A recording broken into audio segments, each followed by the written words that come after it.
The Call of Cthulhu, found among the Wayland Thurston of Boston. Of such great powers or beings there may be conceivably a survival of a hugely remote period when consciousness was manifested, perhaps in shapes and forms long since withdrawn before the tide of advancing humanity, forms of which poetry and legend alone have caught a flying memory and called them gods, monsters, mythical beings of all sorts and kinds. Algernon Blackwood. 1. The Horror in Clay. The most merciful thing in the world, I think, is the inability of the human mind to correlate all its contents. We live on a placid island of ignorance in the midst of black seas of infinity, and it was not meant that we should voyage far. The sciences, each straining in its own direction, have hitherto harmed us little, but some day the piecing together of dissociated knowledge will open up such terrifying vistas of reality and of our frightful position therein, that we shall either go mad from the revelation or flee from the deadly light into the peace and safety of a new dark age. Theosophists have guessed at the awesome grandeur of the cosmic cycle wherein our world and human race from transient incidents. They have hinted at strange survival in terms which would freeze the blood if not masked by a bland optimism. But it is not from them that there came the single glimpse of forbidden eons which chills me when I think of it, and maddens me when I dream of it. That glimpse, like all dread glimpses of truth, flashed out from an accidental piecing together of separated things. In this case, an old newspaper item and the notes of a dead professor. I hope that no one else will accomplish this piecing out. Certainly, if I live, I shall never knowingly supply a link in so hideous a chain. I think that silent regarding the part he knew, and that he would have destroyed his notes had not sudden death seized him. My knowledge of the thing began in the winter of 1926 or 27 with the death of my great-uncle George Gamel Engel, Professor Emeritus of Semitic Languages in Brown University, Providence, Rhode Island. Professor Engel was widely known as an authority on ancient inscriptions, and had frequently been resorted to by the heads of prominent museums, so that his passing at the age of 92 may be recalled by many. Locally, interest was intensified by the obscurity of the cause of death. The professor had been stricken whilst returning from the Newport boat, falling suddenly, as witnesses said, after having been jostled by a nautical-looking negro who had come from one of the queer dark courts of the precipitous hillside which formed a short cut from the waterfront to the deceased home in Williams Street. Physicians were unable to find any visible disorder, but concluded after perplexed debate that some obscure lesion of the heart, induced by the brisk ascent of so steep a hill by so elderly a man, was responsible for the end. At the time I saw no reason to dissent from this dictum, but latterly I am inclined to wonder, and more than wonder. As my great-uncle's heir and executor, for he died a childless widower, I was expected to go over his papers with some thoroughness, and for that purpose moved his entire set of files and boxes to my quarters in Boston. Much of the material which I correlated will be later published by the American Archaeological Society. But there was one box which I found exceedingly puzzling, and which I felt much averse from showing to other eyes. It had been locked, and I did not find the key till it occurred to me to examine the personal ring which the professor carried always in his pocket. Then indeed I succeeded in opening it, but when I did so seemed only to be confronted by a greater and more closely locked barrier. For what could be the meaning of the queer clay bas-relief and the disjointed jottings, ramblings and cuttings which I found? Had my uncle in his latter years become credulous of the most superficial impostures? I resolved to search out the eccentric sculptor responsible for this apparent disturbance of an old man's peace of mind. The bas-relief was a rough rectangle less than an inch thick and about 5 by 6 inches in area, obviously of modern origin. Its designs, however, were far from modern in atmosphere and suggestion, for although the vagaries of Cubism and Futurism are many and wild, they do not often reproduce that cryptic regularity which lurks in prehistoric writing. And writing of some kind the bulk of these designs seemed certainly to be, though my memory, despite much familiarity with the papers and collections of my uncle, failed in any way to identify this particular species, or even hint at its remotest affiliations. Above these apparent hieroglyphs was a figure of evidently pictorial intent, though its impressionistic execution forbade a very clear idea of its nature. It seemed to be a sort of monster, or symbol representing a monster, of a form which only a diseased fancy could conceive. If I say that my somewhat extravagant imagination yielded simultaneous pictures of an octopus, a dragon, and a human caricature, I shall not be unfaithful to the spirit of the thing.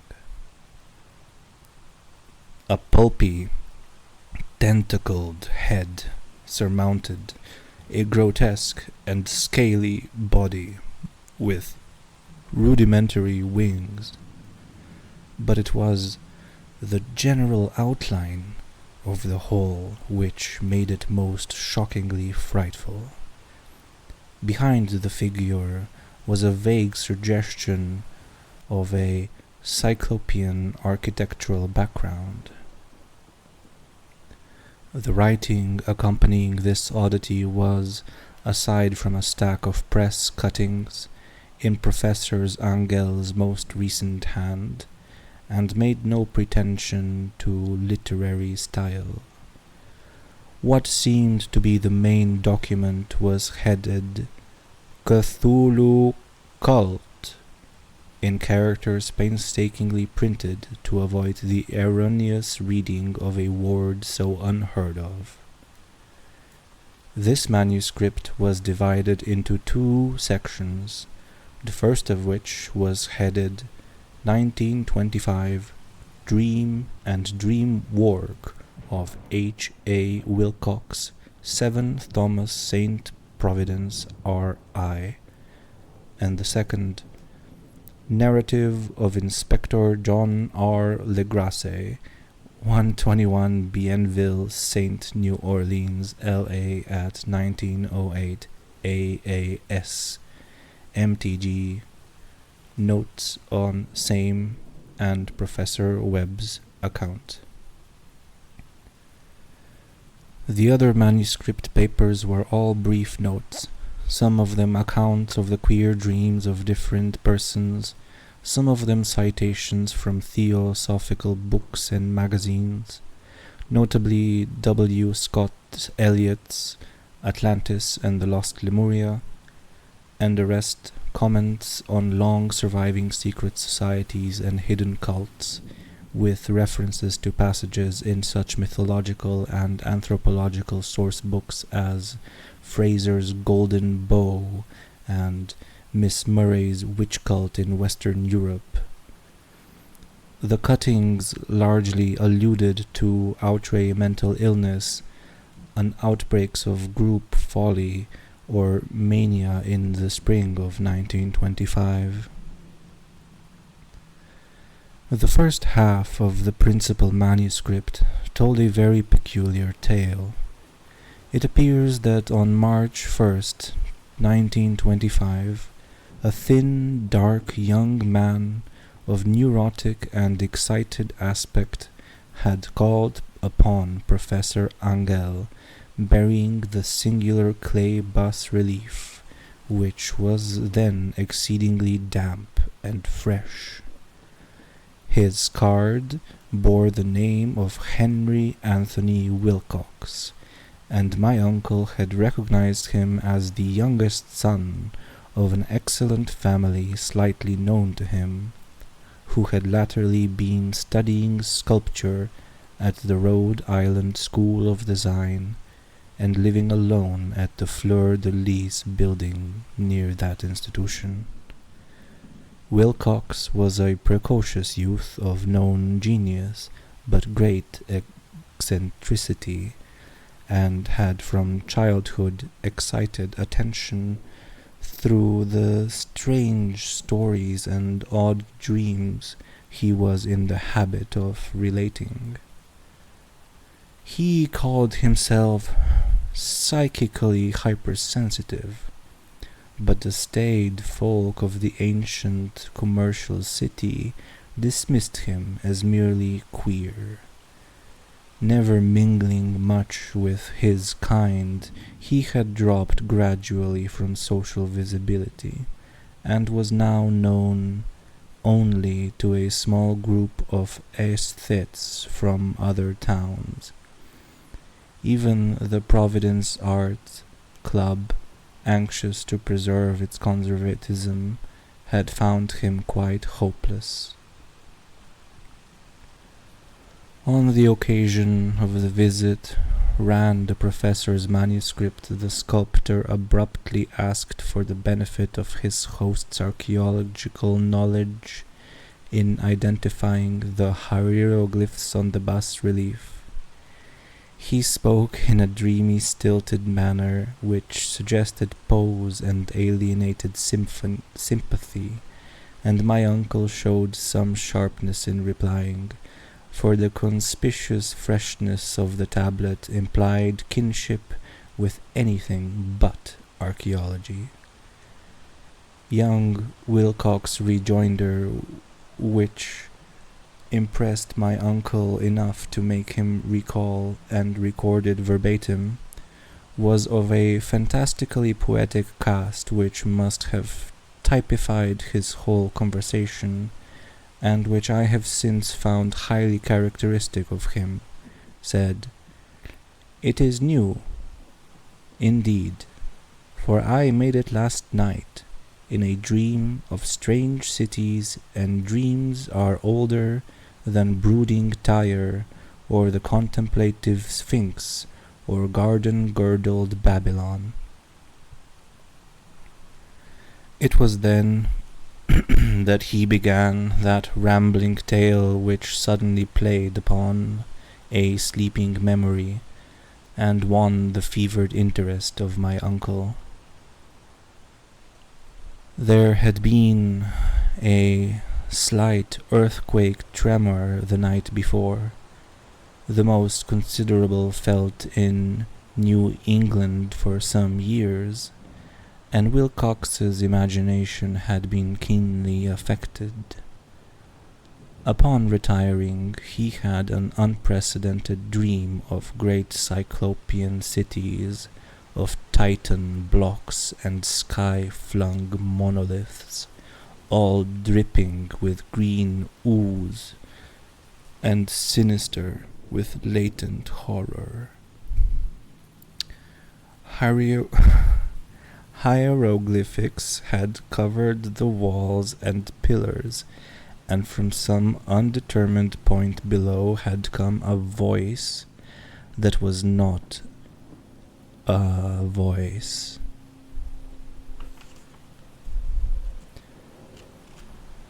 A chaotic sensation which only fancy could transmute into sound, but which he attempted to render by the almost unpronounceable jumble of letters, Cthulhu Fthagan. This verbal jumble was the key to the recollection which excited and disturbed Professor Angel. He questioned the sculptor with scientific minuteness and studied with almost frantic intensity the bas-relief on which the youth had found himself working, chilled and clad only in his night clothes, when waking had stolen bewilderingly over him. My uncle blamed his old age, Wilcox afterward said, for his slowness in recognizing both hieroglyphics and pictorial design. Many of his questions seemed highly out of place to his visitor, especially those which tried to connect the latter with strange cults or societies, and Wilcox could not understand the repeated promises of silence which he was offered in exchange for the admission of membership in some widespread mystical or paganly religious body. When Professor Angel became convinced that the sculptor was indeed ignorant of any cult or system of cryptic lore, he besieged his visitor with demands for future reports of dreams. This bore regular fruit, for after the first interview, the manuscript records daily calls of the young man, during which he related startling fragments of nocturnal imagery, whose burden was always some terrible cyclopean visits of dark and dripping stone, with a subterranean voice or intelligence shouting monotonously in enigmatic sense impacts uninscribable save as gibberish. The two sounds most frequently repeated are those rendered by the letters Cthulhu and Relier. On March 23rd, the manuscript continued. Wilcox failed to appear, and inquiries at his quarters revealed that he had been stricken with an obscure sort of fever and taken to the home of his family in Waterman Street. He had cried out in the night, arousing several other artists in the building, and had manifested since then only alterations of unconsciousness and delirium. My uncle at once telephoned the family, and from that time forward kept close watch of the case, calling often at the Thayer Street office of Dr. Toby, whom he learned to be in charge. The youth's febrile mind, apparently, was dwelling on strange things, and the doctor shuddered now and then as he spoke on them. They included not only a repetition of what he had formerly dreamed, but touched wildly on a gigantic thing, miles high, which walked or lumbered about. He at no time fully described this object, but occasional frantic words, as repeated by Dr. Toby, convinced the professor that it must be identical with the nameless monstrosity he has sought to depict in his dream sculpture. Reference to this object, the doctor added, was invariably a prelude to the young man's subsidence into lethargy. His temperature, oddly enough, was not greatly above normal, but the whole condition was otherwise such as to suggest true fever rather than mental disorder. On April 2nd, at about 3 p.m., every trace of Wilcox's malady suddenly ceased. He sat upright in bed, astonished to find himself at home and completely ignorant of what had happened in dream or reality since the night of March 22nd. Pronounced well by his physician, he returned to his quarters in 3 days, but to Professor Angell he was of no further assistance.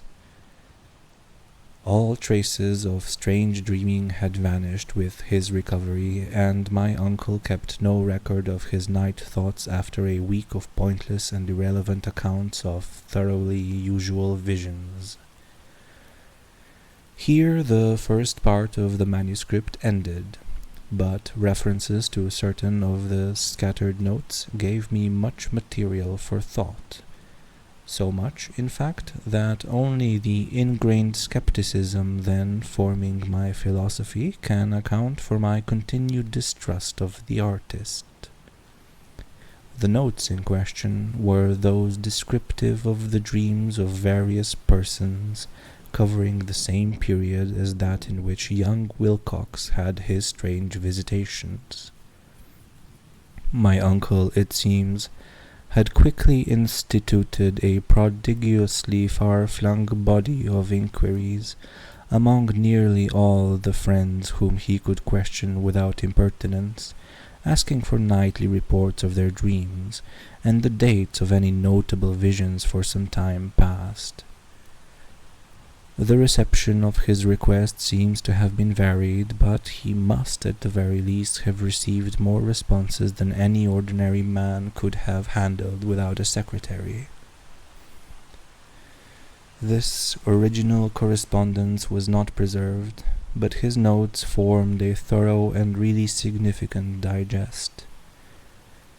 Average people in society and business, New England's traditional salt of the earth, gave an almost completely negative result, though scattered cases of uneasy but formless nocturnal impressions appear here and there, always between March 23rd and April the 2nd, the period of young Wilcox's delirium. Scientific men were little more affected, though 4 cases of vague description suggest fugitive glimpses of strange landscapes, and in one case there is mentioned a dread of something abnormal. It was from the artists and poets that the pertinent answers came, and I know that panic would have broken loose had they been able to compare notes. As it was, lacking their original letters, I half suspected the compiler of having asked leading questions, or of having edited the correspondence in corroboration of what he had latently resolved to see. That is why I continued to feel that Wilcox, somehow cognizant of the old data which my uncle had possessed, had been imposing on the veteran scientist. These responses from aesthetes told a disturbing tale. From February 28th to April the 2nd, a large proportion of them had dreamed very bizarre things, the intensity of the dreams being immeasurably the stronger during the period of the sculptor's delirium. Over a fourth of those who reported anything reported scenes and half sounds, not unlike those which Wilcox had described, and some of the dreamers confessed acute fear of the gigantic nameless thing visible toward the last. One case which the note describes with emphasis was very sad. The subject, a wildly known architect with leanings toward theosophy and occultism, went violently insane on the date of young Wilcox's seizure and expired several months later after incessant screamings to be saved from some escaped denizen of hell. Had my uncle referred to these cases by name instead of merely by number, I should have attempted some corroboration and personal investigation, but as it was, I succeeded in tracing down only a few. All of these, however, bore out of the notes in full. I have often wondered if all the objects of the professor's questioning felt as puzzled as did this fraction. It is well that no explanation shall ever reach them. The press cuttings, as I have intimated, touched on cases of panic, mania, and eccentricity during the given period. Professor Angel must have employed a cutting bureau, for the number of extracts was tremendous, and the sources scattered throughout the globe. Here was a nocturnal suicide in London, where a lone sleeper had leaped from a window after a shocking cry. Here, likewise, a rambling letter to the editor of a paper in South America, where a fanatic deduces a dire future from visions he has seen. A dispatch from California describes a theosophist colony as donning white robes en masse for some glorious fulfillment which never arrives, whilst items from India speak guardedly of serious native unrest toward the end of March. Voodoo orgies multiply in Haiti, and African outposts report ominous mutterings. American officers in the Philippines find certain tribes bothersome about this time, and New York policemen are mobbed by hysterical Levantines on the night of March 22nd to 23rd. The west of Ireland, too, is full of wild rumor and legendary, and a fantastic painter named Ardois Bonnot hangs a blasphemous dream landscape in the Paris Spring Salon of 1926. And so numerous are the recorded troubles in insane asylums that only a miracle can have stopped the medical fraternity from noting strange parallelisms and drawing mystified conclusions. A weird bunch of cuttings, all told, and I can at this date scarcely envisage the callous rationalism with which I set them aside. But I was then convinced that young Wilcox had known of the older matters mentioned by the professor. 2. The Tale of Inspector Legras. The older matters which had made the sculptor's dream and bas-relief so significant to my uncle formed the subject of the second half of his long manuscript. Once before, it appears, Professor Angel had seen the hellish outlines of the nameless monstrosity, puzzled over the unknown hieroglyphics, and heard the ominous syllables which can be rendered only as Cthulhu. And all this in so stirring and horrible a connection that it is small wonder he pursued young Wilcox with queries and demands for data. This earlier experience had come in 1908, 17 years before, when the American Archaeological Society held its annual meeting in St. Louis. Professor Angel, as befitted one of his authority and attainments, had had a prominent part in all the deliberations, and was one of the first to be approached by the several outsiders who took advantage of the convocation to offer questions for correct answering and problems for expert solution. The chief of these outsiders, and in a short time the focus of interest for the entire meeting, was a commonplace-looking, middle-aged man who had traveled all the way from New Orleans for certain special information unobtainable from any local source. His name was John Raymond Legrasse, and he was by profession an inspector of police. With him he bore the subject of his visit, a grotesque, repulsive, and apparently very ancient stone statuette whose origin he was at a loss to determine. It must not be fancied that Inspector Legrasse had the least interest in archaeology. On the contrary, his wish for enlightenment was prompted by purely professional considerations.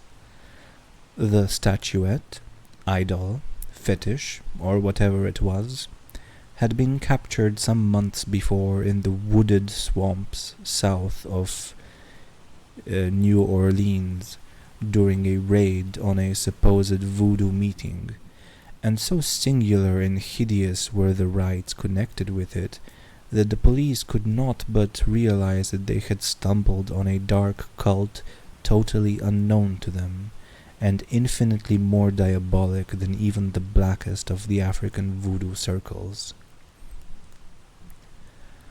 Of its origin, apart from the erratic and unbelievable tales extorted from the captured members, absolutely nothing was to be discovered. Hence the anxiety of the police for any antiquarian lore which might help them to place the frightful symbol, and through it track down the cult to its fountainhead. Inspector Legrasse was scarcely prepared for the sensation which his offering created. One sight of the thing had been enough to throw the assembled men of science into a state of tense excitement, and they lost no time in crowding around him to gaze at the diminutive figure whose utter strangeness and air of genuinely abysmal antiquity hinted so potently at unopened and archaic vistas. No recognized school of sculpture had animated this terrible object, yet centuries and even thousands of years seemed recorded in its dim and greenish surface of unplaceable stone.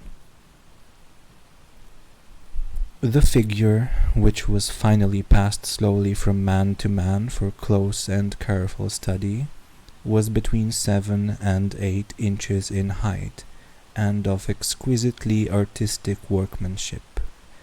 It represented a monster of vaguely anthropoid outline, but with an octopus-like head, whose face was a mass of feelers, a scaly, rubbery-looking body, prodigious claws on hind and 4 feet, and long, narrow wings behind. This thing, which seemed instinct with a fearsome and unnatural malignancy, was of a somewhat bloated corpulence, and squatted evilly on a rectangular block or pedestal covered with undecipherable characters. The tips of the wings touched the black edge of the block. The seat occupied the center, whilst the long curved claws of the doubled up, crouching hind legs gripped the front edge and extended a quarter of the way down towards the bottom of the pedestal. The cephalopod head was bent forward, so that the ends of the facial feelers brushed the backs of huge forepaws, which clasped the croucher's elevated knees. The aspect of the whole was abnormally lifelike, and the more subtly fearful because its source was so totally unknown. Its vast, awesome, and incalculable age was unmistakable, yet not one link did it show with any known type of art belonging to civilization's youth, or indeed to any other time. Totally separate and apart, its very material was a mystery, for the soapy, greenish black stone with its golden or iridescent flecks and striations resembled nothing familiar to geology or mineralogy.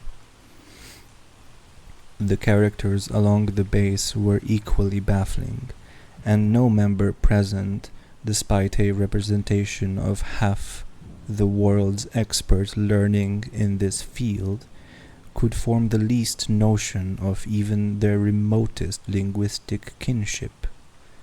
They, like the subject and material, belonged to something horribly remote and distinct from mankind as we know it, something frightfully suggestive of old and unhallowed cycles of life, in which our world and our conceptions have no part. And yet, as the members severally shook their heads and confessed defeat at the inspector's problem, there was one man in that gathering who suspected a touch of bizarre familiarity in the monstrous shape and writing, and who presently told with some diffidence of the odd trifle he knew. This person was the late William Channing Webb, professor of anthropology in Princeton University and an explorer of no slight note. Professor Webb had been engaged 48 years before in a tour of Greenland and Iceland in search of some runic inscriptions which he failed to unearth, and whilst high up on the West Greenland coast had encountered a singular tribe of cult of degenerate Eskimos, whose religion, a curious form of devil worship, chilled him with its deliberate bloodthirstiness and repulsiveness. It was a faith of which no other Eskimos knew little, and which they mentioned only with shudders, saying that it had come down from horribly ancient eons before ever the world was made. Besides nameless rites and human sacrifices, there were certain queer hereditary rituals addressed to Supreme Elder Devil, or Tornasuk, and of this Professor Webb had taken a careful phonetic copy from an aged Angekok, or wizard priest, expressing the sounds in Roman letters as best he knew how. But just now, of prime significance was the fetish which this cult had cherished, and around which they danced when the aurora leaped high over the ice cliffs. It was, the professor stated, a very crude bas-relief of stone comprising a hideous picture and some cryptic writing, and as far as he could tell it was a rough parallel in all essential features of the bestial thing now lying before the meeting. These data, received with suspense and astonishment by the assembled members, proved doubly exciting to Inspector Legras, and he began at once to ply his informant with questions. Having noted and copied an oral ritual among the swamp cult worshippers his men had arrested, he besought the professor to remember as best he might the syllables taken down amongst the diabolist Eskimos. There then followed an exhaustive comparison of details, and a moment of really awed silence when both detective and scientist agreed on the virtual identity of the phrase common to two hellish rituals so many worlds of distance apart. What in substance both the Eskimo wizards and the Louisiana swamp priest had chanted to their kindred idols was something very like this, the word divisions being guessed at from traditional breaks in the phrase as chanted aloud. Fun glui mugulvnath Cthulhu rlje wgar nagel verthagen. Legras had at one point in advance of Professor Webb, for several among his mongrel prisoners had repeated to him what older celebrants had told them the words meant. This text, as given, ran something like this. In his house at R'lyeh, dead Cthulhu waits dreaming. And now, in response to a general urgent demand, Inspector Legras related as fully as possible his experience with the swamp worshippers, telling a story to which I could see my uncle attached profound significance.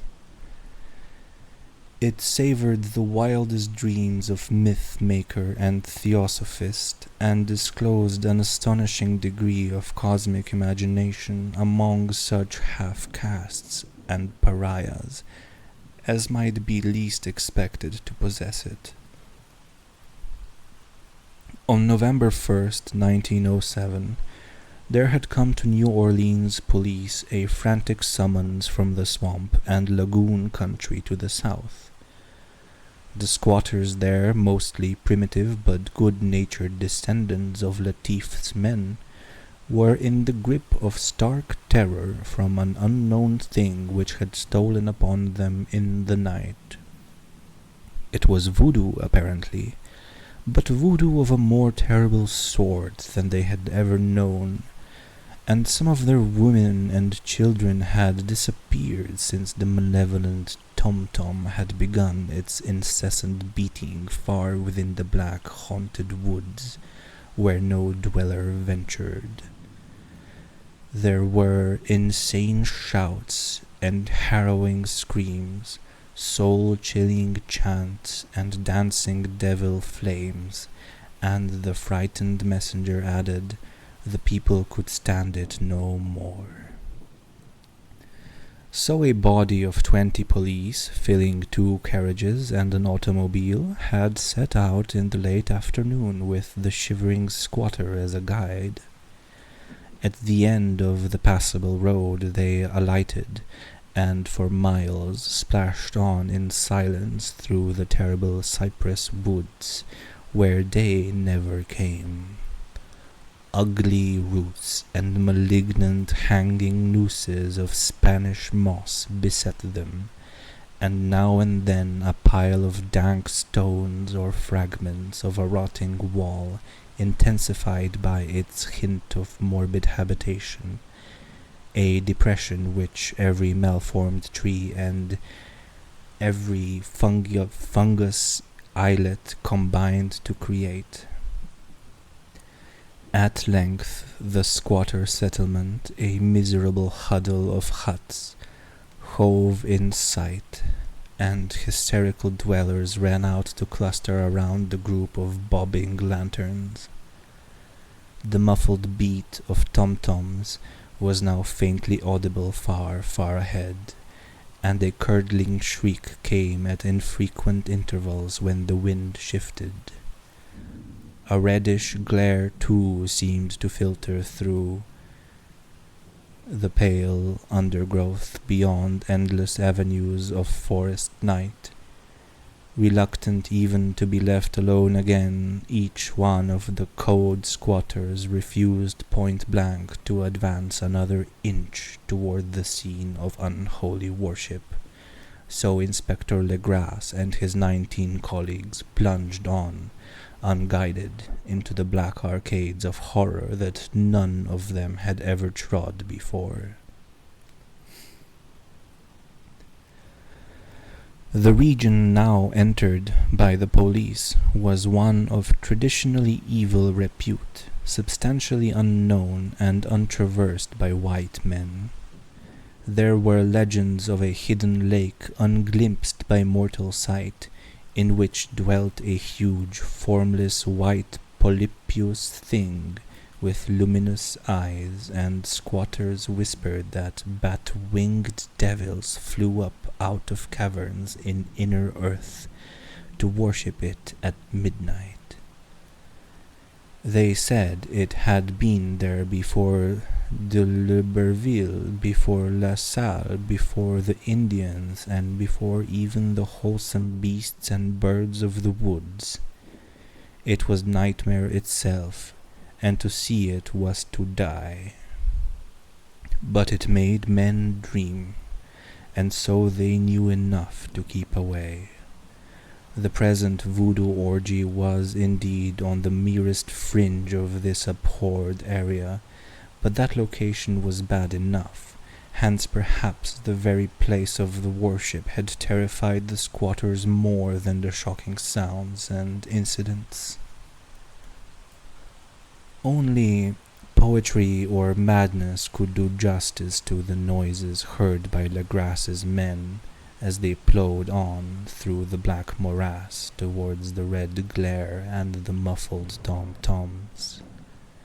There are vocal qualities peculiar to men and vocal qualities peculiar to beasts, and it is terrible to hear the one when the sores should yield the other.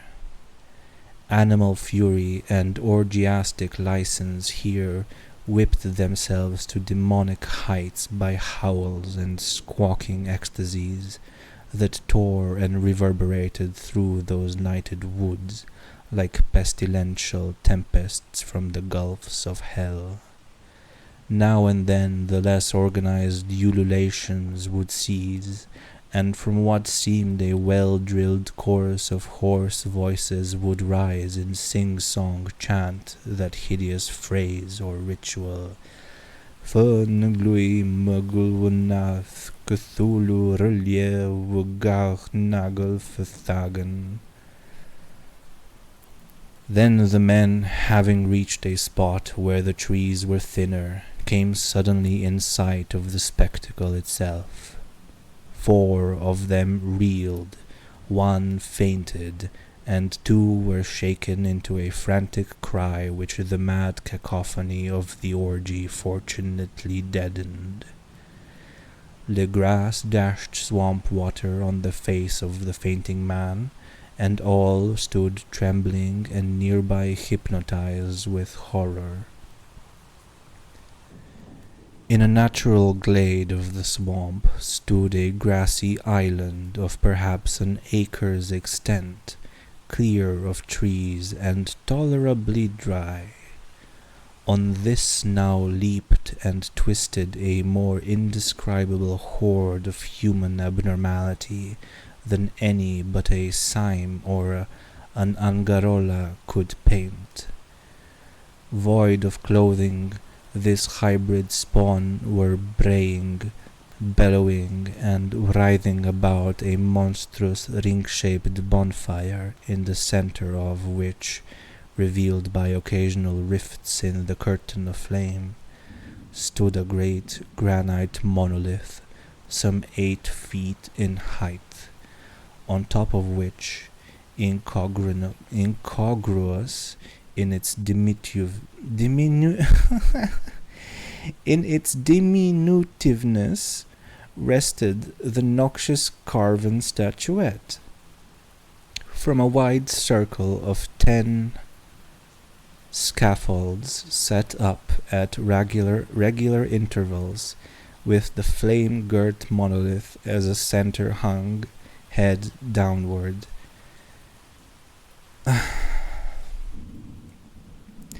The oddly marred bodies of the helpless squatters who had disappeared. It was inside this circle that the ring of worshippers jumped and roared, the general direction of the mass motion being from left to right in endless bacchanal between the ring of bodies and the ring of fire.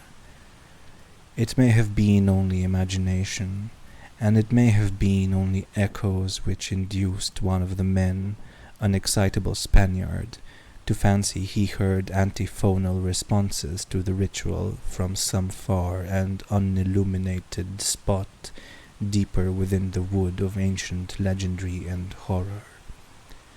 This man, Joseph D. Galvez, I later met and questioned, and he proved distractingly imaginative. He indeed went so far as to hint of the faint beatings of great wings, and of a glimpse of shining eyes and mountainous white bulk beyond the remotest trees. But I suppose he had been hearing too much native superstition.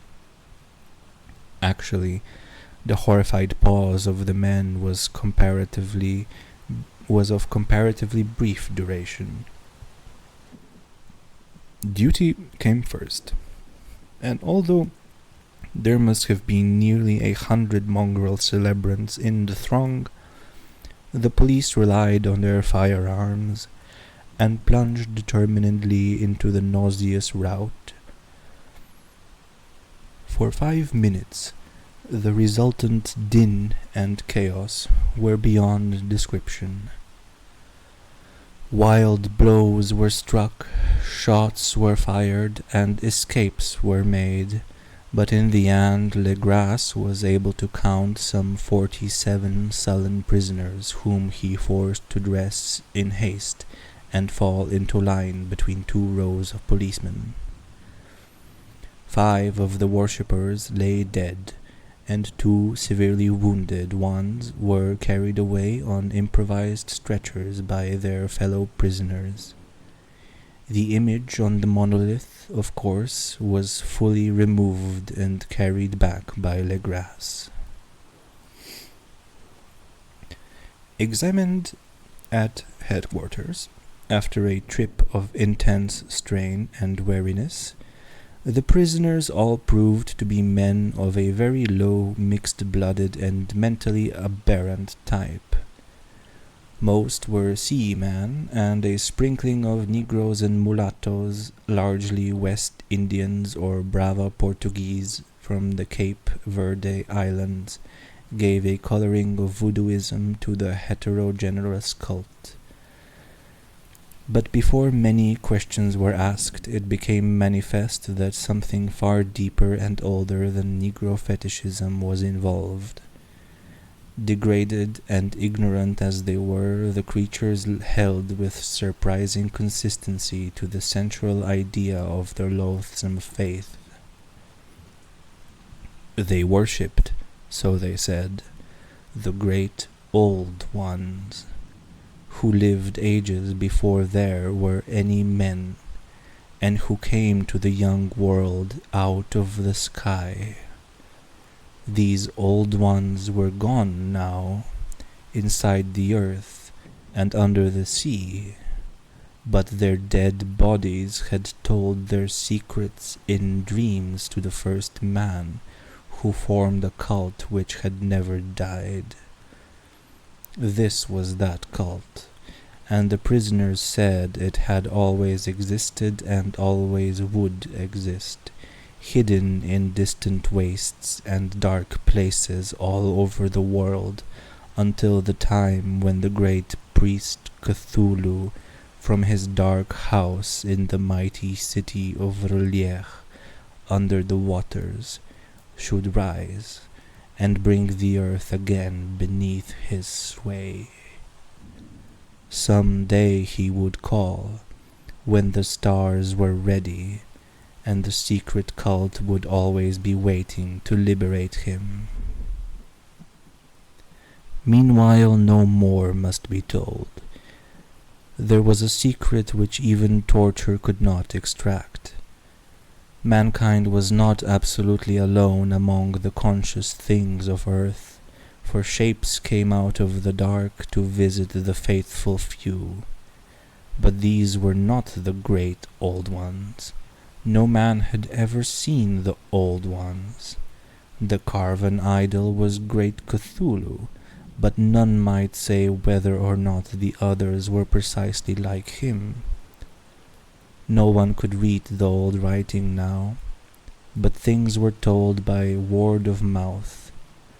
The chanted ritual was not the secret, that was never spoken aloud, only whispered. The chant meant only this: in his house at Relier, dead Cthulhu waits dreaming. Only 2 of the prisoners were found sane enough to be hanged, and the rest were committed to various institutions. All denied a part in the ritual murders, and averred that the killing had been done by black-winged ones, which had come to them from their immemorial meeting place in the haunted wood. But of those mysterious allies no coherent account could ever be gained. What the police did extract came mainly from an immensely aged mestizo named Castro, who claimed to have sailed to strange ports and talked with undying leaders of the cult in the mountains of China. Old Castro remembered bits of hideous legend that paled the speculations of theosophists and made man and the world seem recent and transient indeed. There had been eons when other things ruled on the earth, and they had great cities. Remains of them, he said, the deathless Chinaman had told him, were still to be found as cyclopean stones on islands in the Pacific. They all died vast epochs of time before man came, but there were arts which could revive them when the stars had come round again to the right positions in the cycle of eternity. They had indeed come themselves from the stars, and brought their images with them.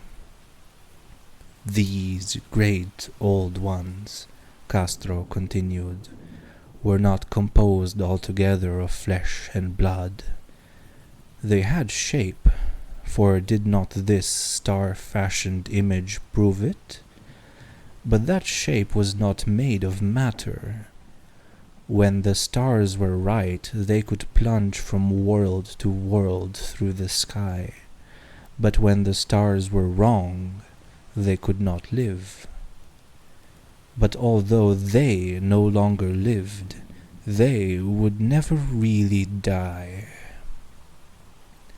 They all lay in stone houses in their great city of Relier, preserved by the spells of mighty Cthulhu, for a glorious resurrection, when the stars and the earth might once more be ready for them.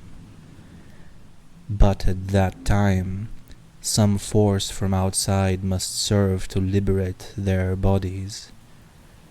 The spells that preserved them intact likewise prevented them from making an initial move, and they could only lie awake in the dark and think whilst uncounted millions of years rolled by. They knew all that was occurring in the universe, for their mode of speech was transmitted thought. Even now they talked in their tombs. When after infinities of chaos the first men came, the great old ones spoke to the sensitive among them by molding their dreams, for only thus could their language reach the fleshy minds of mammals. Then, whispered Castro, those first men formed the cult around small idols which the great ones showed them, idols brought in dim eras from dark stars. That cult would never die till the stars came right again, and the secret priests would take great Cthulhu from his tomb to revive his subjects and resume his rule of earth. The time would be easy to know, for then mankind would have become as the great old ones, free and wild beyond good or evil, with laws and morals thrown aside, and all men shouting and killing and reveling in joy. Then the liberated old ones would teach them new ways to shout and kill and revel and enjoy themselves, and all the earth would flame with a holocaust of ecstasy and freedom. Meanwhile the cult, by appropriate rites, must keep alive the memory of those ancient ways, and shadow forth the prophecy of their return. In the elder time, chosen men had talked with the entombed old ones in dreams, but then something had happened.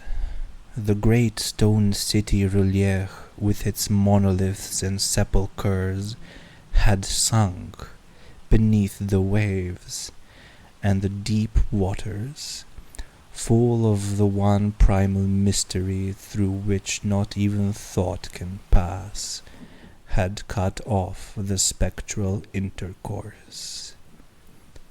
But memory never died, and high priests said that the city would rise again when the stars were right.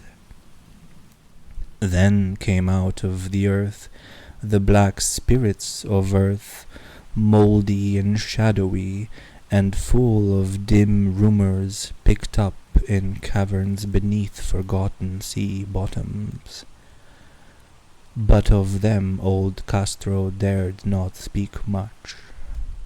He cut himself off hurriedly, and no amount of persuasion or subtlety could elicit more in this direction.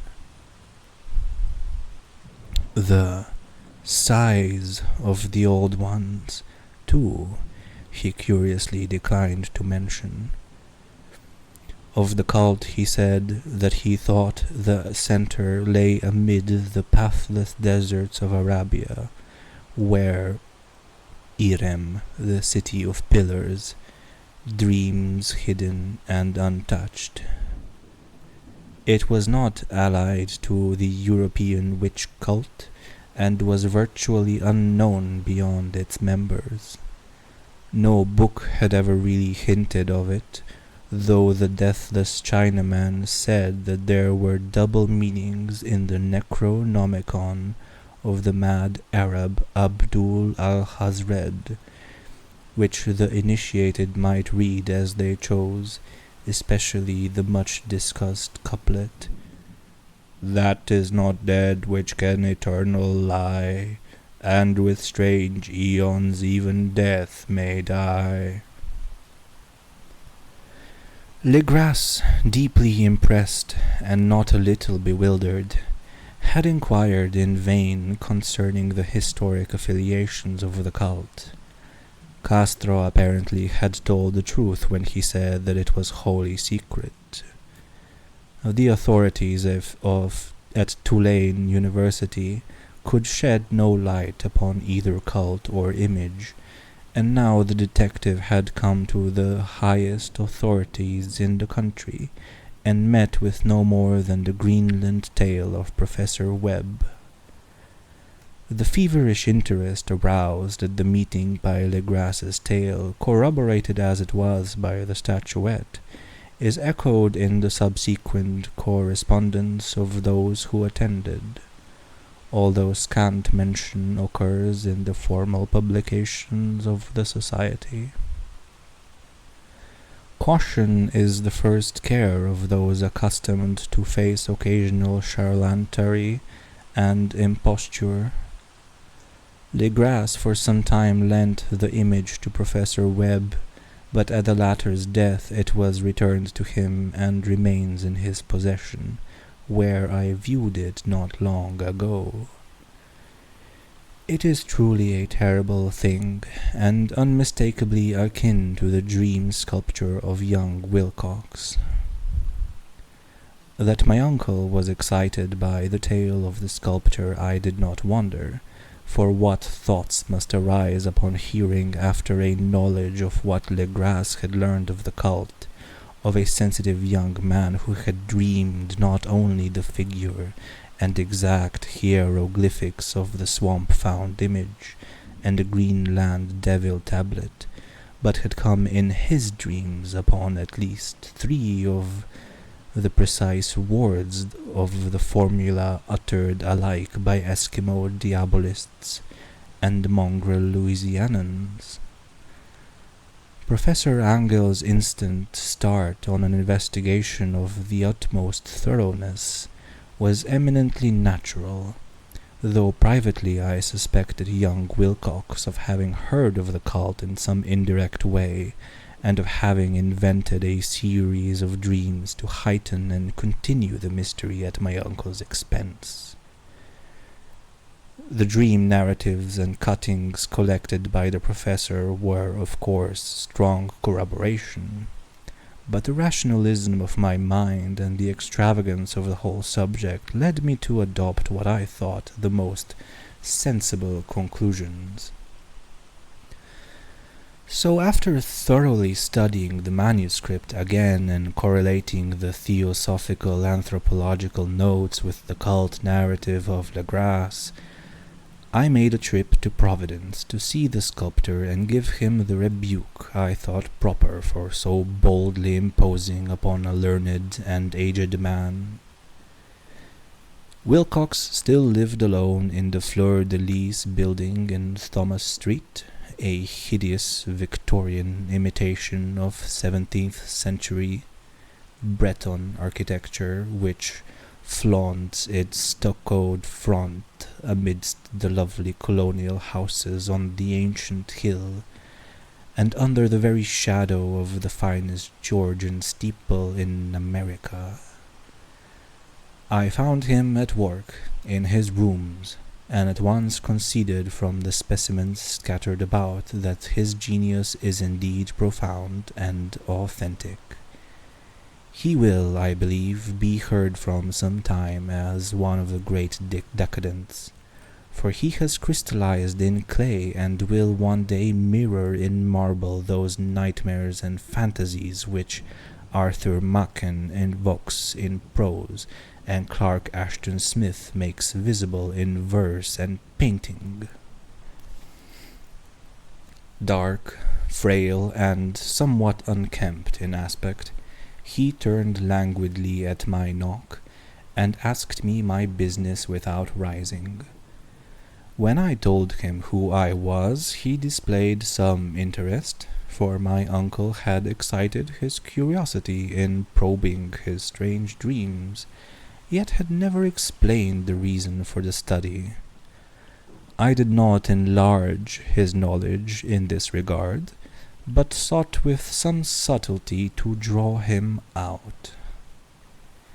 In a short time I became convinced of his absolute sincerity, for he spoke of the dreams in a manner none could mistake. They and their subconscious residuum had influenced his art profoundly, and he showed me a morbid statue whose contours almost made me shake with the potency of its black suggestion.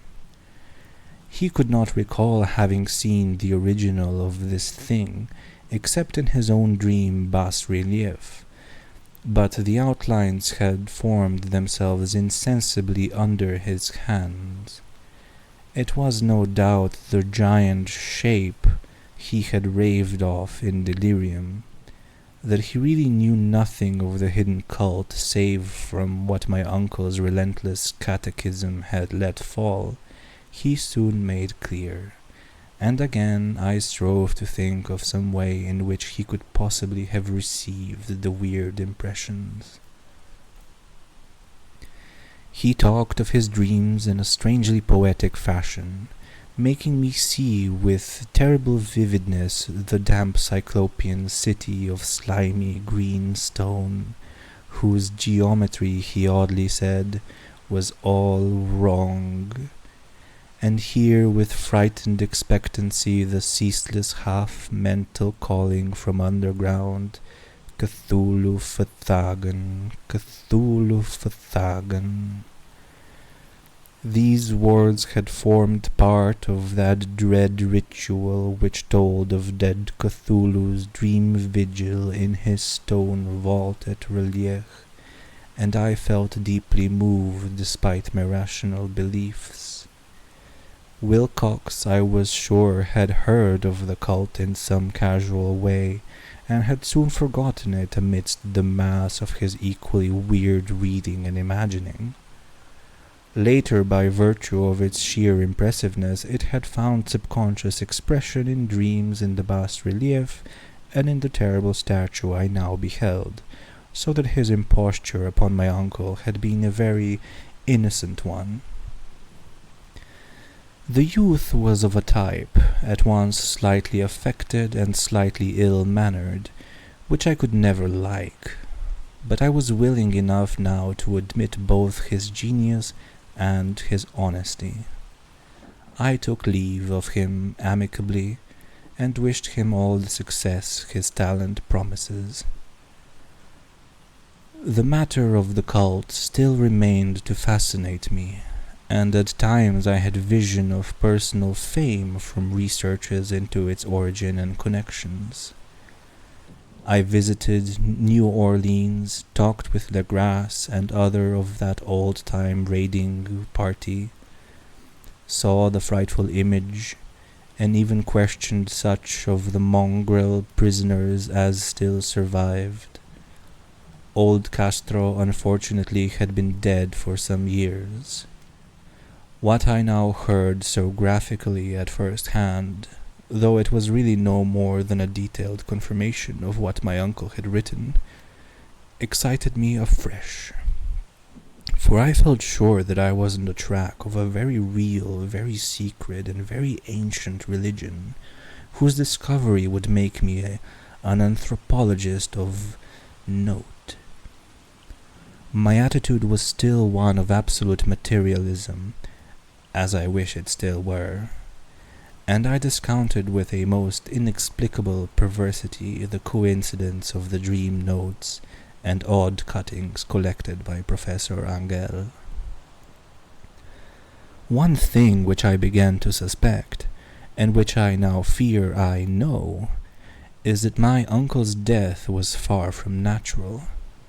He fell on a narrow hill street leading up to from an ancient waterfront swarming with foreign mongrels after a careless push from a Negro sailor.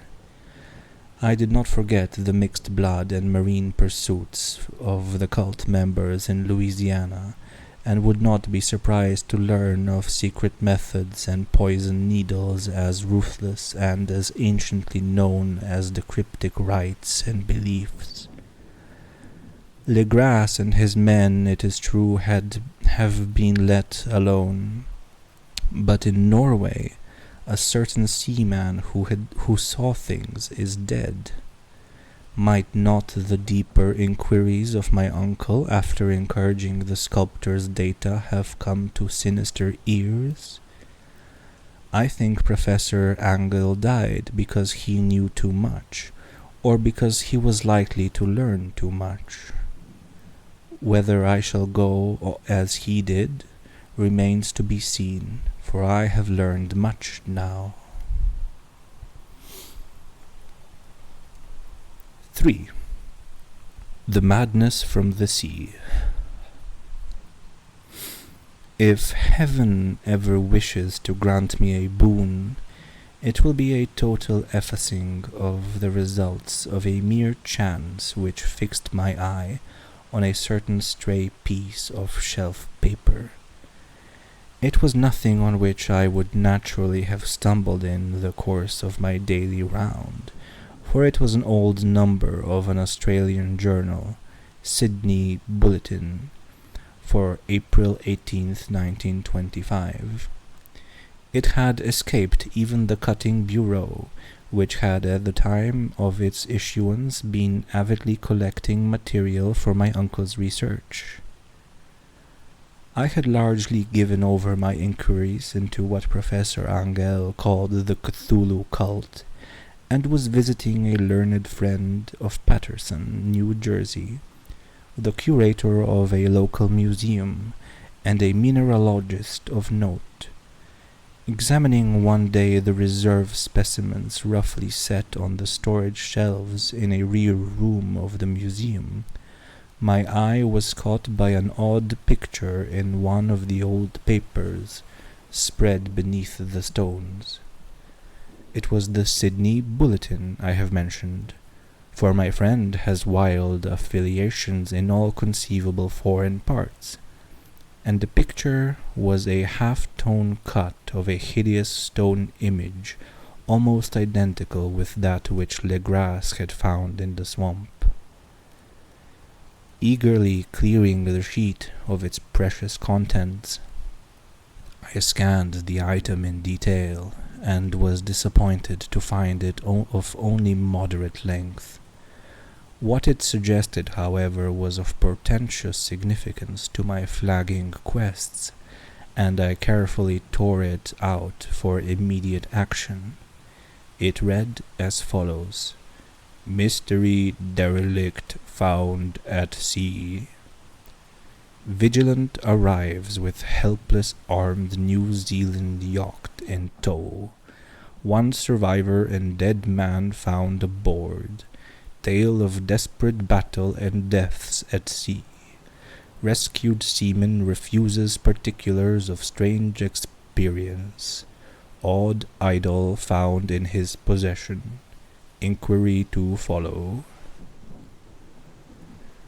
The Morrison's Company's freighter Vigilant, bound from Valparaiso, arrived this morning at its wharf in Darling Harbour, having in tow the battered and disabled but heavily armed steam yacht Alert of Dunedin, N.Z., which was sighted April 12th in S. latitude 34 degrees 21, W. longitude 152 degrees 17, with 1 living and 1 dead man aboard. The Vigilant left Valparaiso March 25th, and on April 2nd was driven considerably south of her course by exceptionally heavy storms and monster waves. On April 12th the derelict was sighted, and though apparently deserted, was found upon boarding to contain 1 survivor in a half-delirious condition, and 1 man who had evidently been dead for more than a week. The living man was clutching a horrible stone idol of unknown origin, about a foot in height, regarding whose nature authorities at Sydney University, the Royal Society, and the museum in College Street all profess complete bafflement, and which the survivor says he found in the cabin of the yacht in a small carved shrine of common pattern.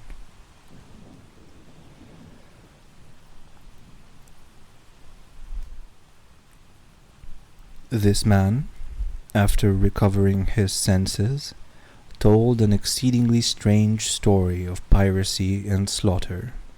He is Gustaf Johansen, a Norwegian of some intelligence, and had been second mate of the two-masted schooner Emma of Auckland, which sailed for Callao February 20th with a complement of 11 men. The Emma, he says, was delayed and thrown wildly south of her course by the great storm of March 1st, and on March 22nd in S latitude 4951, W longitude 128.34, encountered the Alert, manned by a queer and evil-looking crew of Kanakas and half-castes. Being ordered peremptorily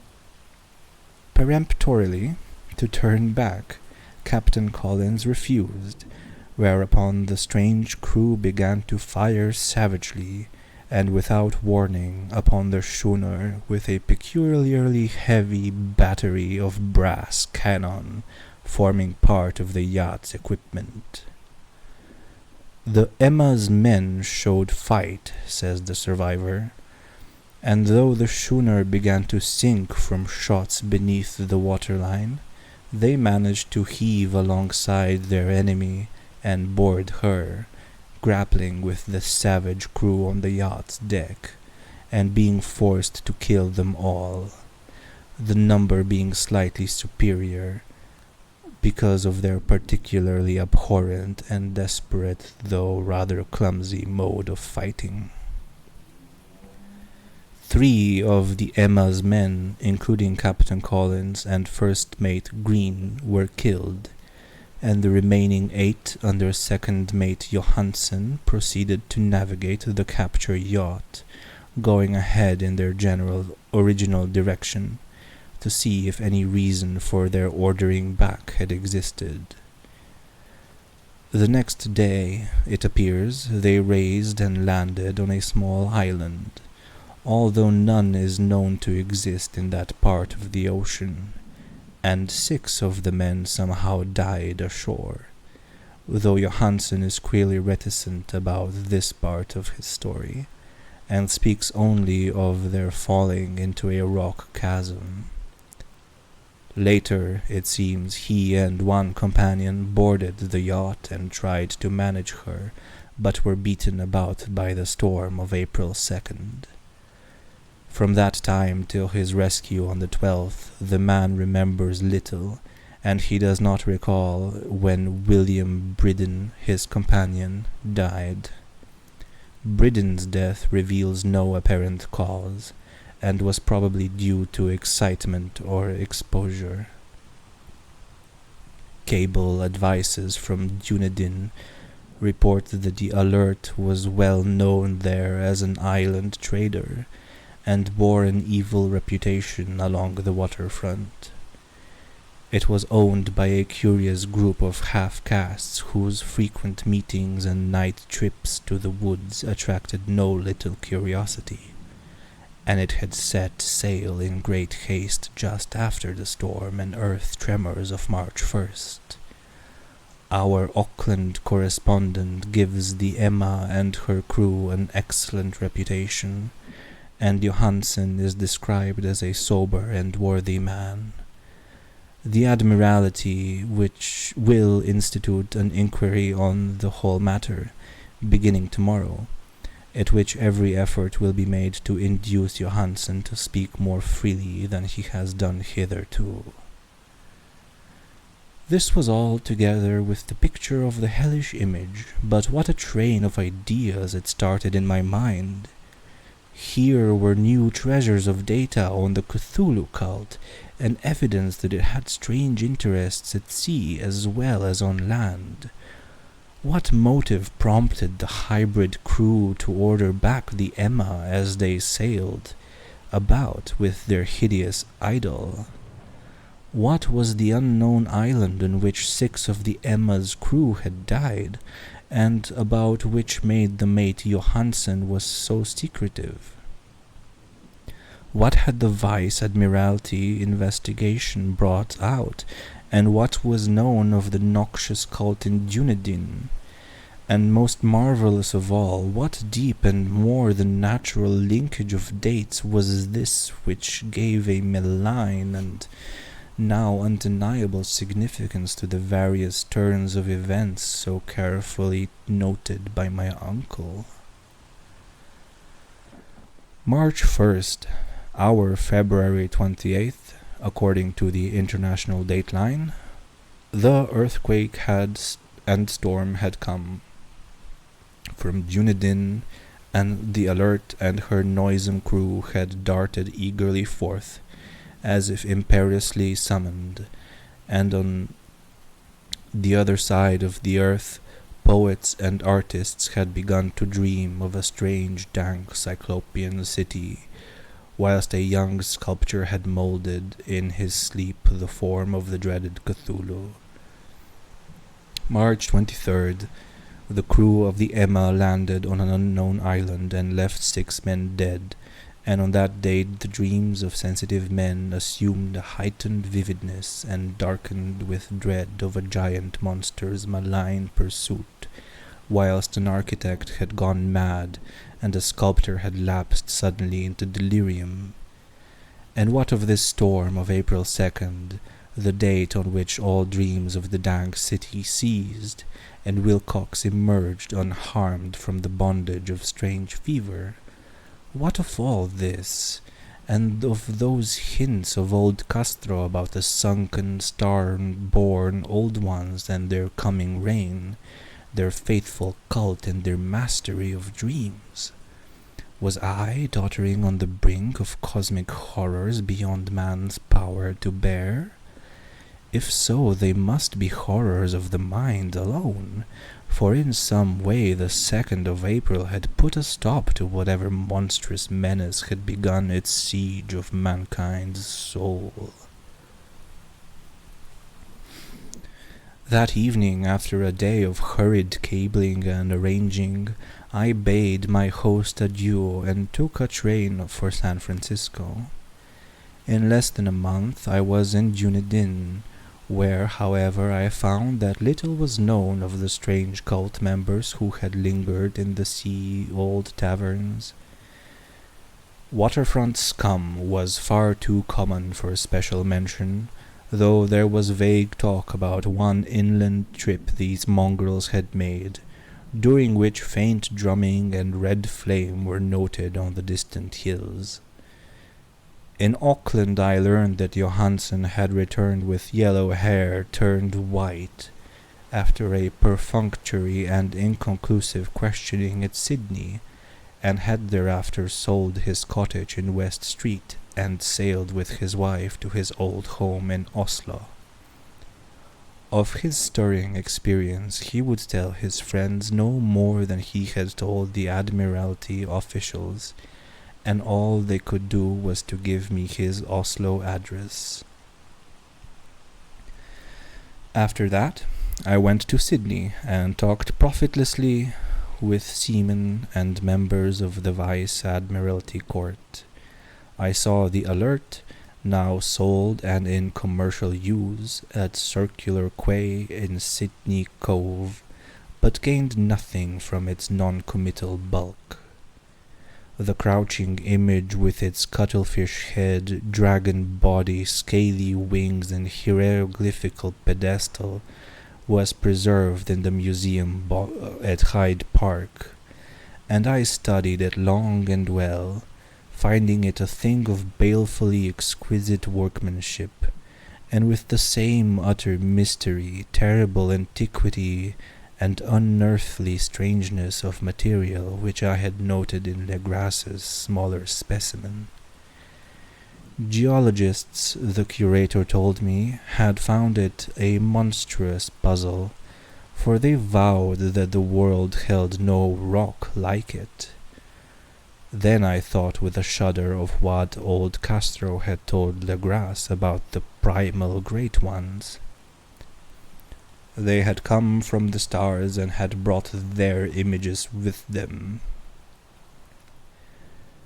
Shaken with such a mental revolution as I had never before known, I now resolved to visit mate Johansen in Oslo. Sailing for London, I re-embarked at once for the Norwegian capital, and one autumn day landed at the trim wharfs in the shadow of the Eggeberg. Johansen's address, I discovered, lay in the old town of King Harald Hardrada, which kept alive the name of Oslo during all the centuries that the greater city masqueraded as Christiania.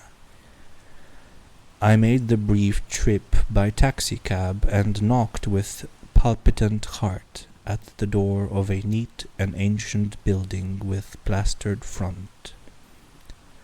A sad-faced woman in black answered my summons, and I was stung with disappointment when she told me in halting English that Gustav Johansen was no more. He had not long survived his return, said his wife, for the doings at sea in 1925 had broken him.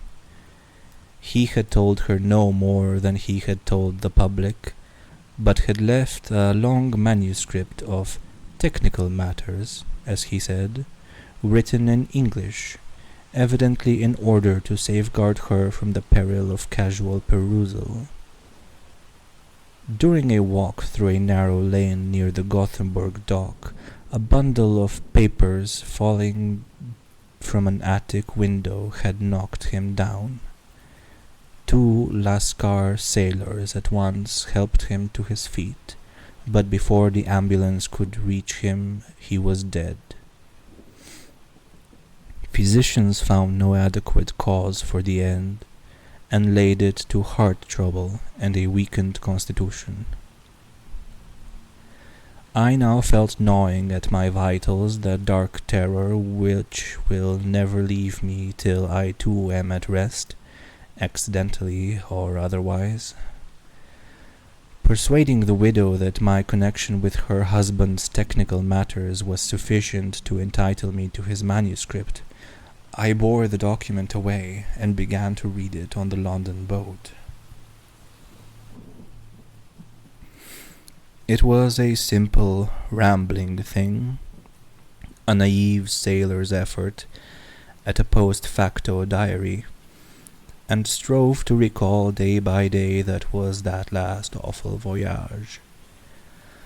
I cannot attempt to transcribe it verbatim, in all its cloudiness and redundance, but I will tell its gist enough to show why the sound of the water against the vessel's sides became so unendurable to me that I stopped my ears with cotton. Johansen, thank God, did not know quite all, even though he saw the city and the thing, but I shall never sleep calmly again when I think of the horrors that lurk ceaselessly behind life in time and in space, and of those unhallowed blasphemies from elder stars which dream beneath the sea, known and favored by a nightmare cult ready and eager to loose them on the world whenever another earthquake shall heave their monstrous stone city again to sun and air. Johansen's voyage had begun just as he told it to the Vice Admiralty. The Emma in ballast had cleared Auckland on February 20th, and had felt the full force of that earthquake-born tempest which must have heaved up from the sea bottom the horrors that filled men's dreams. Once more under control, the ship was making good progress when held up by the Alert on March 22nd. And I could feel the mate's regret as he wrote of her bombardment and sinking. Of the swarthy cult fiends on the Alert he speaks with significant horror. There was some peculiarly abominable quality about them which made their destruction seem almost a duty, and Johansen shows ingenious wonder at the charge of ruthlessness brought against his party during the proceedings of the Court of Inquiry. Then, driven ahead by curiosity in their captured yacht under Johansen's command, the men sight a great stone pillar sticking out of the sea, and in S latitude 47.9, W longitude 12643, come upon a coastline of mingled mud, ooze, and weedy cyclopean masonry, which can be nothing less than the tangible substance of Earth's supreme terror, the nightmare corpse city of Relier, that was built in measureless actions behind history by the vast, loathsome shapes that seeped down from the dark stars. There lay great Cthulhu and his hordes, hidden in green slimy vaults, and sending out of the least sensitive and sending out at last, after cycles incalculable, the thoughts that spread fear to the dreams of the sensitive, and called imperiously to the faithful to come on the pilgrimage of liberation and restoration. All this Johansen did not suspect, but God knows he soon saw enough. I suppose that only a single mountain top, the hideous monolith-crowned citadel whereon great Cthulhu was buried, actually emerged from the waters. When I think of the extent of all that may be brooding down there, I almost wish to kill myself forthwith. Johansen and his men were awed by the cosmic majesty of this dripping Babylon of elder demons, and must have guessed without guidance that it was nothing of this or of any same planet.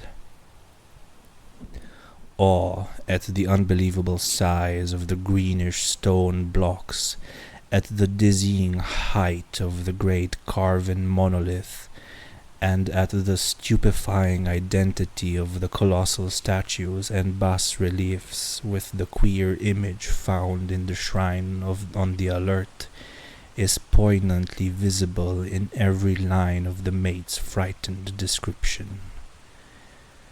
Without knowing what futurism is like, Johansen achieved something very close to it when he spoke of the city. For instead of describing any definite structure or building, he dwells only on the broad impressions of vast angles and stone surfaces too great to belong to anything right or proper for this earth, and impious with horrible images and hieroglyphs. I mention his talk about angles because it suggests something Wilcox had told me of his awful dreams. He said that the geometry of the dream place he saw was abnormal, non-Euclidean, and loathsomely redolent of spheres and dimensions apart from ours.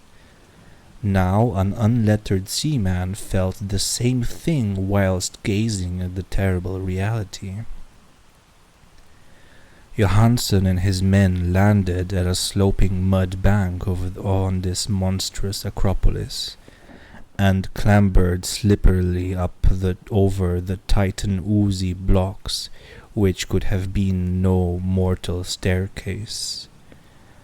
The very sun of heaven seemed distorted when viewed through the polarizing miasma welling out from this sea-soaked perversion, and twisted menace and suspense lurked leeringly in those crazily elusive angles of carven rock, where a second glance showed concavity after the first showed convexity. Something very like fright had come over all the explorers before anything more definite than rock and ooze and weed had seen. Each would have fled had he not feared the scorn of the others, and it was only half-heartedly that they searched, vainly, as it proved, for some portable souvenir to bear away. It was Rodriguez the Portuguese who climbed up the foot of the monolith and shouted of what he had found. The rest followed him, and looked curiously at the immense carved door with the now familiar squid dragon bas-relief. It was, Johansen said, like a great barn door, and they all felt that it was a door because of the ornate lintel, threshold, and jambs around it, though they could not decide whether it lay flat like a trapdoor or slantwise like an outside cellar door. As Wilcox would have said, the geometry of the place was all wrong. One could not be sure that the sea and the ground were horizontal, hence the relative position of everything else seemed phantasmally variable. Bryden pushed at the stone in several places without result.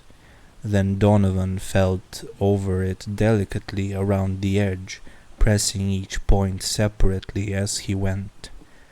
He climbed interminably along the grotesque stone molding. That is, one would call it climbing if the thing was not, after all, horizontal.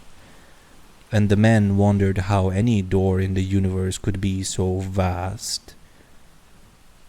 Then, very softly and slowly, the acre-great panel began to give inward at the top, and they saw that it was balanced. Donovan slid, or somehow propelled himself down or along the jamb, and rejoined his fellows, and everyone watched the queer recession of the monstrously carven portal. In this fantasy of prismatic distortion, it moved anomalously in a diagonal way, so that all the rules of matter and perspective seemed upset. The aperture was black, with a darkness almost material. That tenebrousness was indeed a positive quality, for it obscured such parts of the inner walls as ought to have been revealed, and actually burst forth like smoke from its aeon-long imprisonment. Sunk away into the shrunken and gibbous sky on a flapping membranous wings. The odor arising from the newly opened depths was intolerable, and at length the quick-eared Hawkins thought he heard a nasty slopping sound down there. Everyone listened, and everyone was listening still when it lumbered slobberingly into sight, and gropingly squeezed its gelatinous green immensity through the black doorway into the tainted outside air of that poison city of madness. Poor Johansen's handwriting almost gave out when he wrote of this. Of the 6 men who never reached the ship, he thinks 2 perished of pure fright in that accursed instant. The thing cannot be described. There is no language for such abysms of shrieking and the immemorial lunacy, such eldritch contradictions of all matter, force, and cosmic order. A mountain walked or stumbled. God, what wonder that across the earth a great architect went mad. and poor Wilcox raved with fever in that telepathic instant. The thing of the idols, the green sticky spawn of the stars, had awakened to claim his own. The stars were right again, and what an age-old cult had failed to do by designs, a band of innocent sailors had done by accident. After vigintillions of years, great Cthulhu was loose again, and ravening for the light. 3 men were swept up by the flabby claws before anybody turned. God rest them, if there be any rest in the universe. They were Donovan, Guerrera, and Angstrom.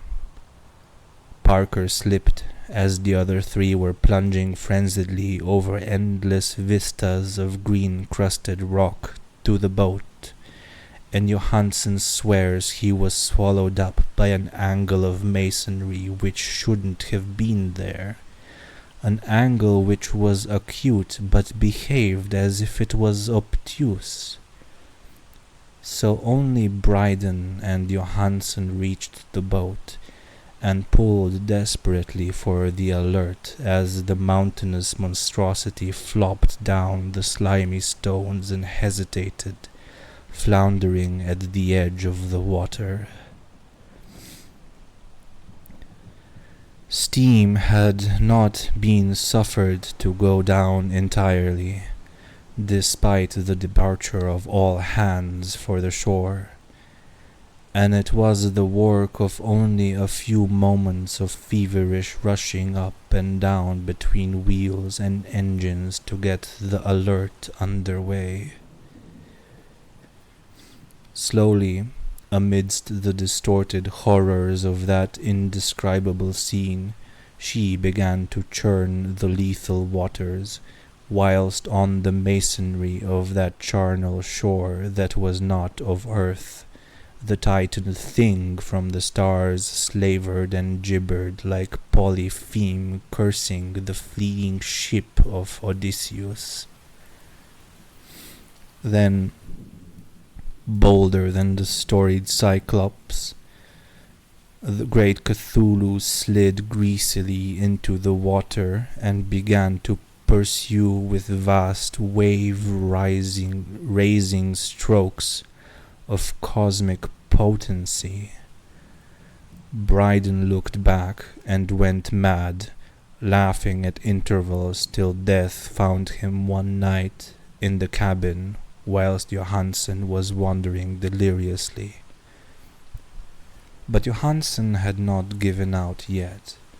Knowing that the thing could surely overtake the alert until steam was fully up, he resolved on a desperate chance, and, setting the engine for full speed, ran, lightning-like, on deck, and reversed the wheel.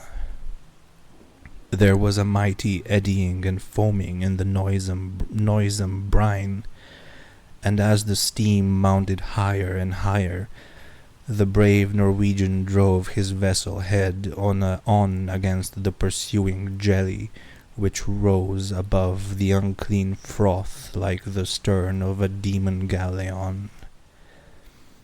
The awful squid head with nearly up the bowsprit of the sturdy yacht, but Johansen drove on relentlessly. There was a bursting as of an exploding bladder, a slushy nastiness as of a cloven sunfish, a stench as of 1,000 opened graves, and a sound that the chronicler would not put on paper. For an instant the ship was befouled by an acrid and blinding green cloud, and then there was only a venomous seething astern, where, God in heaven, the scattered plasticity of that nameless sky spawn was nebulously recombining in its hateful original form, whilst its distance widened every second as the alert gained impetus from its mounting steam. That was all. After that, Johansen only brooded over the idol in the cabin and attended to a few matters of food for himself and the laughing maniac by his side. He did not try to navigate after the first bold flight, for the reaction had taken something out of his soul. Then came the storm of April 2nd, and the gathering of the clouds above his consciousness. There is a sense of spectral whirling through liquid gulfs of infinity, of dizzying rides through reeling universes on a comet's tail, and of hysterical plunges from the pit to the moon and from the moon back again to the pit, all livened by a cachinnating chorus of the distorted, hilarious elder gods and the green bat-winged mocking imps of Tartarus. Out of that dream came rescue. The Vigilant, the Vice-Admiralty Court, the streets of Dunedin, and the long voyage back home to the old house by the Egeberg. He could not tell. They would think him mad.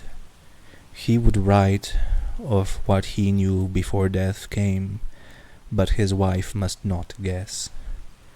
Death would be a boon if only it could blot out the memories. That was the document I read, and now I have placed it in the tin box beside the bas-relief and the papers of Professor Angel.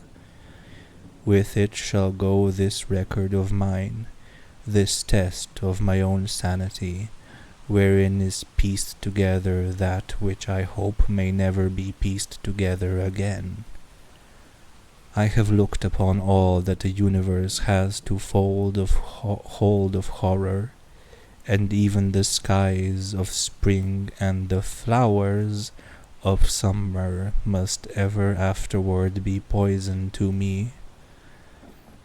But I do not think my life will be long.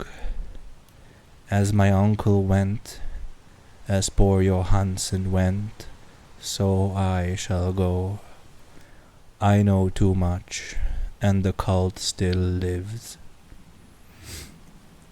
Cthulhu still lives too, I suppose, again, in that chasm of stone which has shielded him since the sun was young. His accursed city is sunken once more, for the Vigilant sailed over the spot after the April storm, but his ministers on earth still below and prance and slay around idol-capped monoliths in lonely places. He must have been trapped by the sinking, whilst within his black abyss, or else the world would by now be screaming with fright and frenzy. Who knows the end? What has risen may sink, and what has sunk may rise. Loathsomeness waits and dreams in the deep, and decay spreads over the tottering cities of men. A time will come, but I must not and cannot think.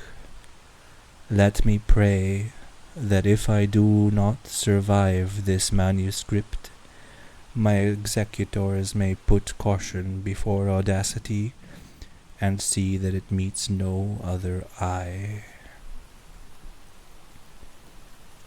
The end.